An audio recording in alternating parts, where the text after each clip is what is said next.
Okay, so we're going to do a few practice problems together here. I'd like you to give this one a shot with your partner. So, did you get the x out?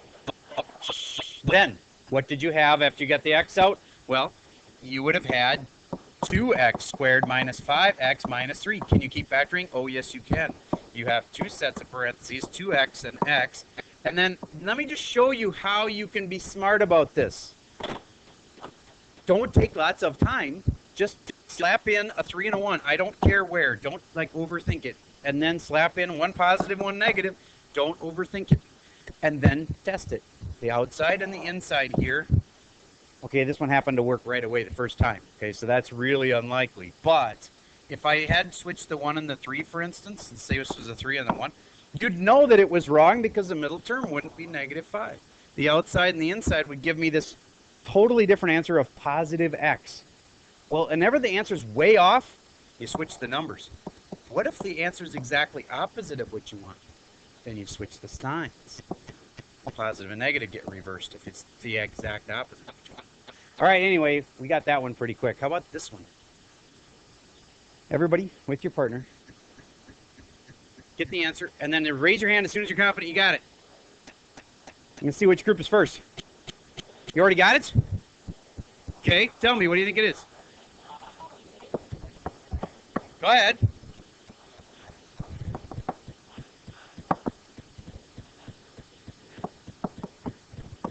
How can it be that easy? It is. As soon as you see it's a, what's that called? Difference of squares, it's that quick. You just take the square root of this and put it here and here, and the square root of this and put it there and there. And one's positive and one's negative. All right. Now, this one, though, I want you to go further, and I want you to get me the answers. Like, what would make it equal 0?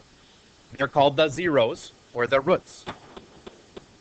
2x squared minus 9 equals 0 is what you solved. This is going to be tough. This will separate the men from the boys and the women from the girls. We'll see who can handle it. And whose brain is not highly developed enough. We'll find out after these messages. Okay, I'm going to do this one out here. I'm going to add 9 to both sides. 2x squared equals 9. And then divide by 2, divide by 2. X squared equals 9 over 2. Square root, square root. And this is where a lot of kids screw up right here. Absolute value of x equals square root of 9 over 2. And then I need, the absolute value thing means I have to have two answers. X equals positive and negative square root of 9 halves. Raise your hand if you had that one right. All right, that's some, not all. The other side's even harder. Why? Because the answer on this one didn't have an I in it, and the answer on the other one does. How many of you knew that? Raise your hand if you had that. Okay, good. Where does the I come in? Because when I'm in the midst of solving this, I end up getting a negative right there, and when I divide by 2, it's x squared equals negative 9 halves.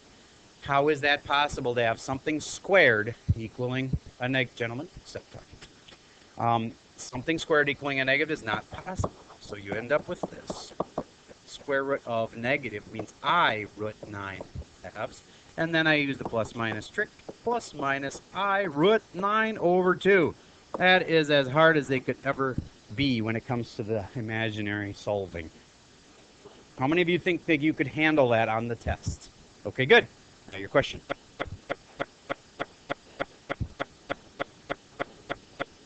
I would accept it, but it's not a great idea because a lot of times when you do square root of like 9/3 or, wait a minute, let's do 9/4, you can actually do it.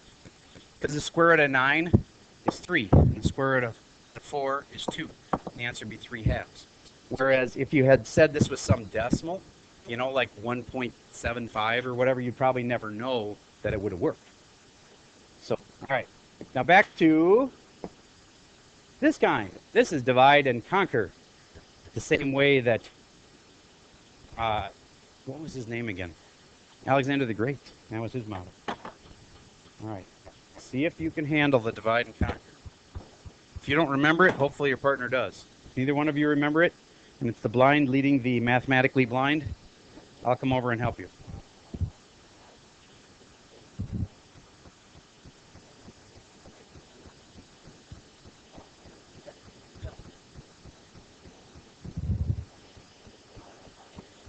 All right, tell me, what do you think I should do, Mr. J?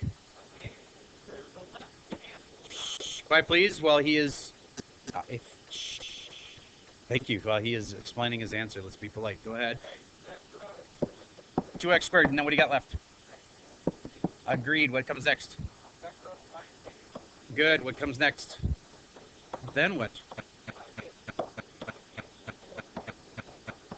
X plus 3 goes in the front.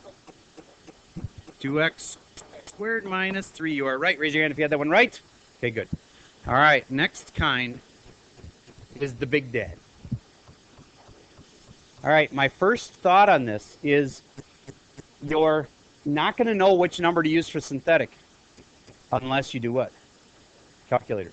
Now, you could do rational root theorem, but that's not on this test. And besides, this one's a little weird because you'd be looking for the factors of the constant, and there is no constant. What does that tell you that your very first step should be?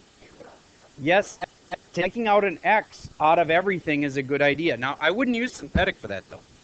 I would just take an x out of everything like this and factor it. And then I would graph it. If you graph it right off the bat, yes, it can work. But my advice to you is anytime you can get something out of every term like this, you should get it out. And you shouldn't use synthetic to do it because it's way quicker to just factor out the x. So this will be x to the 4th minus x to the 3rd minus x squared, etc., etc. Okay? So start with that and then factor it all the way. Only one of the two of you needs to graph it, but you all in your groups need to have one person graph it. If you need to borrow one of my calculators, go ahead. Again. All right, quick break from that, and we're going to look at our video. I put up a video for you guys to watch if you want extra review for the test. I was thinking, you know, if a kid wants to have extra practice, and this is a video I made last year. So if you're feeling like you're a little behind, and you know, like you're not as good as everybody else at the factoring and stuff, watch this video. I posted it for you. And what we're looking at for today's homework is right there, 7.6, 7.8 review worksheet B. Okay. All right, that's today's. Now, let's go back to that problem we were talking about and see who figured it out. All right, who's confident that they've got it? Which groups are confident? Only a few. Wow, that's sad. Just for perspective, this is not like a challenge problem. There's 3 on the test like this. Okay, you have to be able to handle these. They're doable. All right. X comes out, x to the 4th minus x to the 3rd minus x squared minus 5x minus 30. Okay, I'm aware that one of the downsides to having you in groups is that you talk more often, but let me talk now. All right, next thing I'm going to say is you graphed it and then you found some things that touched, right? On your graph, was 3 one of the things that touched? Okay, so I'm going to take a 3 like this, and I'm going to go do synthetic on this. 1, 1, 1, negative 5, negative 30. 1, negative 1, negative 1, negative 5, negative 30. Did you notice that there was no missing terms on this one? Because I hope you look for that. See, it goes 4, 3, 2, and there's a 1 there, and then there's none there. There was nothing missing. If there had been a missing term, what would we have put? A 0 in this list here. But we didn't need a 0 on our list. Drop it. 1, multiply it 3, add it 2, multiply it 6, add it 5, multiply it 15, add it 10, multiply it 30, came out to a 0. What does that mean? It worked. And then I drop this 3 down and I have x minus 3, and then I put a parenthesis around here, and wait a minute, what did I forget that's really important? The x from here needs to come down there. Okay, now this is x's, x squareds, x cubes. Little pluses between them. Okay, now I can divide and conquer. This part was the divide and conquer part. How many of you noticed that before I said divide and conquer? All right, good. You should look for that. Anytime there's 4 parts, divide and conquer is probably going to work. Not always, but a lot of times. X squared comes out, x plus 2. 5 comes out, x plus 2. Then the x squareds go together like this. Or sorry, x plus 2's mean go together. And then the x squared plus 5 is left. And then I have to bring these guys down. X minus 3. And bring that x down. X. Do you get that there need to be 5 answers because there was an x to the 5th at the beginning of the problem? How come this only seems like there's 1, 2, 3, 4 answers? Yes? Yes? That last one has what? Has 2. That is correct. All right. Yes. Would that last one be imaginary? Yes, it would. Because you'd end up with a negative underneath the root. Yes. Nope. The order does not matter when you're writing it in factored form. If you were multiplying it all out, then you should put the biggest degree first. But this is not that way. This is just factored, so any way you want. Okay. All right, so there's some review. Your homework is that worksheet B I showed you before. You have a lot of time left in class. This is work time. It's okay with me if you stay where you are. And if you really are getting sick of the person sitting by, there's 2 empty chairs over there. Okay.